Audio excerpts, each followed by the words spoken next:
Boston, 1890. But it's unlike anything you or the world has ever seen. Rolling over the streets of Boston are sausage-shaped steam trains that carry passengers in sunlit, luxurious cabins. They can go around any corner and they can climb up any hill. And best of all, it's cheaper to build than any other train.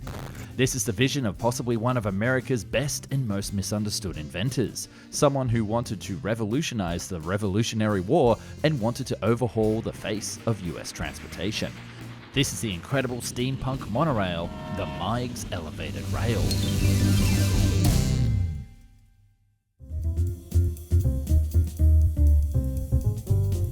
Now, you're probably looking at this and thinking, Nick, this is a monorail.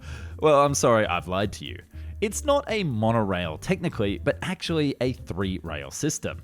There were 2 lower rails that bared the load of the train that angled inwards, and a 3rd rail in the middle that the main locomotive would use to grip onto, allowing the train to go around any bends and up and down any hills.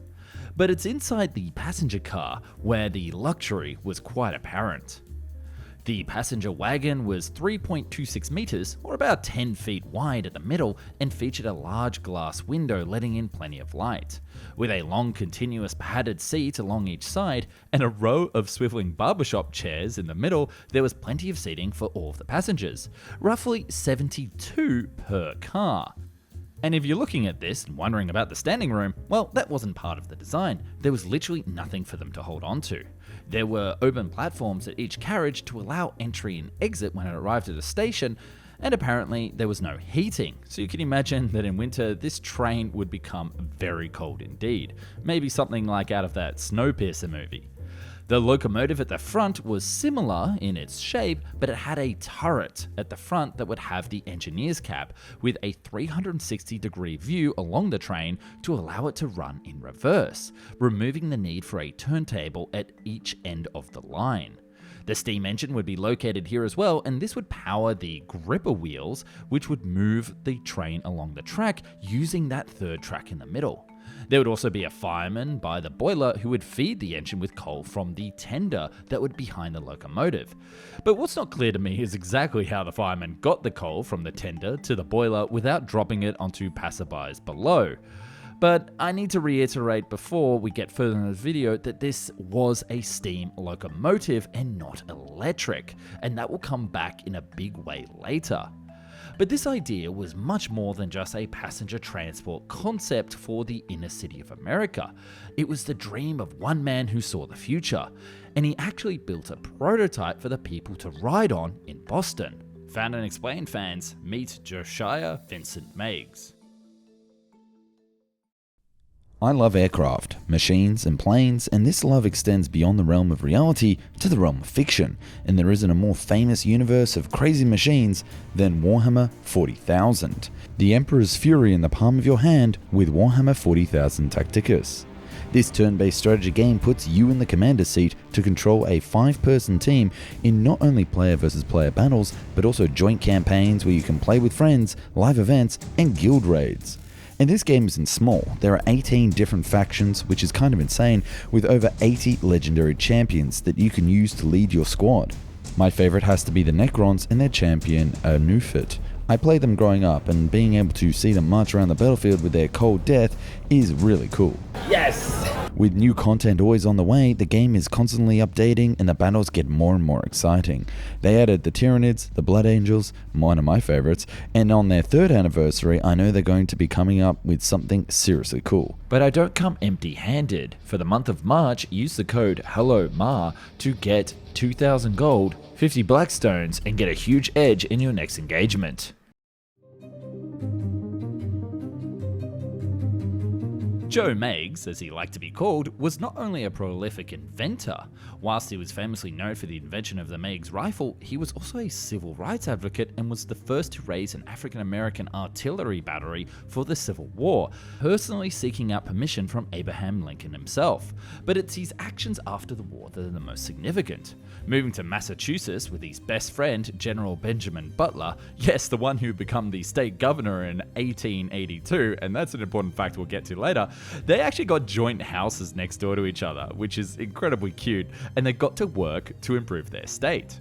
Thanks to his wheeling and dealing nature and his social connections, he got substantial backing to start his transport vision, the Meigs Elevated Railway Company. With, of course, best bud Butler serving as the president, raising $5 million in funding before even a single track was laid. While they petitioned for the rights to start building their experimental railway all across Boston, with particular vision to connect downtown Boston with downtown Cambridge, the Boston City Council forbid any construction within the city limits until the idea was actually tested in real life. They demanded at least 1 mile of rail to be built and operated, and that the strength of the structure and passenger cabin be tested, with the locomotive's power to be examined by a board of railway commissioners. And that's what they got to work doing.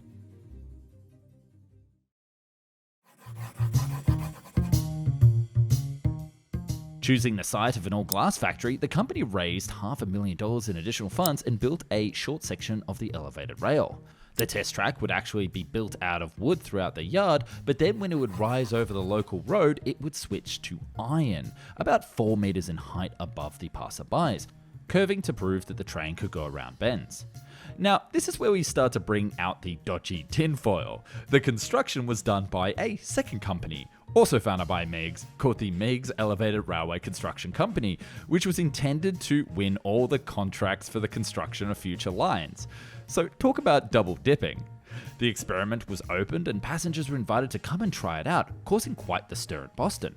Meigs would further promote the concept, issuing separate pamphlets, including one that's a 200-page book that this video is based on in 1887. Other cities picked up on the idea, such as Paris and Chicago, the latter who seriously considered this design for their elevated rail. If you're watching this from Chicago, I'd love you to write a comment down below if you could imagine seeing this steam trains going above your city streets. The core principle behind this idea, and why Meigs thought it was so superior to those high and mighty railway barons trains, was that it was designed to make the street-level footprint of the line as narrow as possible. He pointed out in his book that other railway designs impeded traffic or blocked out the sky, and his monorail concept, again sorry for mislabeling it, was superior for the streets of America. And plus, because this was elevated, it meant there wouldn't have to be any expensive tunneling, you wouldn't have to worry about building crossings for traffic on the roads below, and with the high snowfall that sometimes happened around the Boston area, this train would be immune to any sort of closures due to these natural elements, making this really quite the perfect solution for this area. Now, I do also want to point out some things that just look like magic and weren't really covered in the book. The track design was rather confusing. To switch tracks, a junction system was envisioned that would have a single swinging section rotating from one of the pillars on a giant hinge. I don't really know how that would be moved or how it would work, because you would have to have an actual operator who would pull a lever. And because there was no power supply provided, it may have to require actual manual labor or say an animal to pull it across. And then also in terms of maintenance of the track, there would have to be ground crews who would slowly move along the street below with scaffolding to examine the track as the trains rushed overhead. These are all complicated little details that Meigs wasn't bothered by until he would win that contract. You know, trust him. So what happened? Why did we never get this incredible steampunk monorail?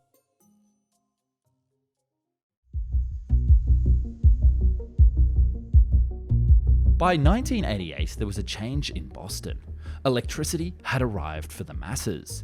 The first electric streetcar opened up in the city, and this was a herald of changing times.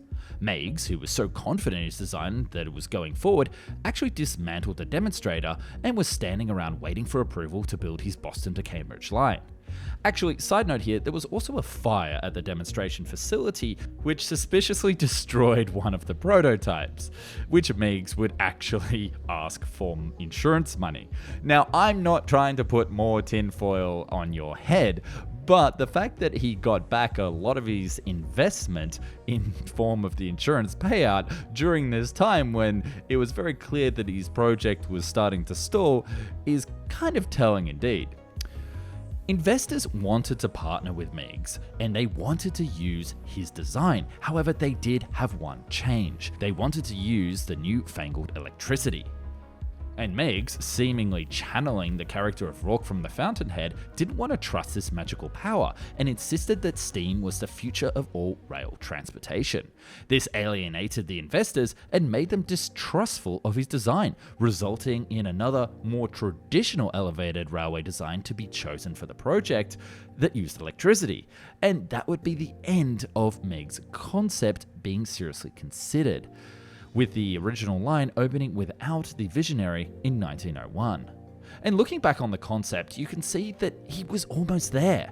Now, I'm no engineer, but the track design and concept seems quite ingenious. I love that it has the ability to go up and down without any problem, go around bends and curves, and I love the actual design of the railway carriages. It's crazy to think that there was a modern design from looking like the 1950s back in 1880. That's really quite crazy. And knowing now how elevated railway design would change the face of cities like Chicago and New York, I do pine for this sort of concept like the monorail, which would allow so much more sunlight to the streets below. Now, this is me just talking here, Nick from Found and Explained, and not actually the narrator, so I want to give my own personal opinion and say, if I was to make some changes to make this work, well, for one, I would have the passenger cabins have room for standing passengers, maybe something hanging down that they could hold on to, or have forward-facing seats to increase that cabin capacity. I do love the open airiness of the cabin, so I wouldn't change that, but we need to think about it in actual practical usage terms. And if we're overhauling the interiors of these trains, I would make sure there was heating as well, because those Boston winters can be quite cold. And naturally, I would also include an electric third rail, because electricity was the future of this type of rail transportation in not only America, but the world. And this design would have worked really well with electric trains. I don't know why Meigs was so against it, but imagine if he had just been a little bit more flexible, like his trains, and it might have changed the landscape of US public transportation forever.